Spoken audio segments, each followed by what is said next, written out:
हम साफ साफ कहते हैं कि भारत के मामले में किसी तीसरे देश की दखलंदाजी हम बर्दाश्त नहीं करेंगे। डोनाल्ड जी। ट्रंप अगर भारत के दोस्त हैं, नरेंद्र मोदी के दोस्त हैं, तो क्यों रोज भारत की संप्रभुता का अपमान कर रहे हैं?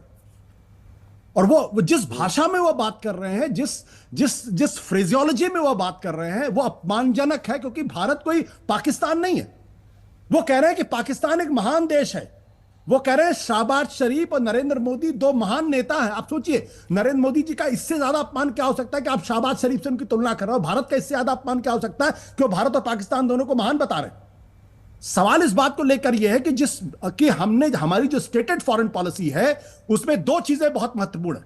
पहली बात, भारत का विदेश मंत्रालय इस बात को अमेरिका को समझाने में पूरी तरीके से नाकाम रहा है कि भारत कभी भी थर्ड पार्टी मीडिएशन बर्दाश्त नहीं कर रहा है। तो सबसे पहला काम होना, जिस दिन पहली बार डोनाल्ड ट्रंप ने वो ट्वीट दिया था, उस दिन भारत के विदेश मंत्रालय को या प्रधानमंत्री कार्यालय को डोनाल्ड ट्रंप को या मार्को रूबियो को फोन करके कहना चाहिए, your statements are offensive and India is extremely aggrieved, please don't do this. Has it been done? No. तो अमेरिका का राष्ट्रपति कोई मामूली आदमी नहीं है, वो दुनिया का सबसे पावरफुल आदमी है, और वो एक बार नहीं, दो बार नहीं, तीन बार नहीं, चार बार, पांच बार उस बात को दोहरा रहा। और अगर वो दोहरा रहा है तो उसका जवाब देश के प्रधानमंत्री को देना चाहिए, और अगर प्रधानमंत्री जी हिचकते हैं तो देश के विदेश मंत्री को जवाब देना चाहिए। हिंदुस्तान की विदेश नीति का इससे बड़ा फेलियर नहीं है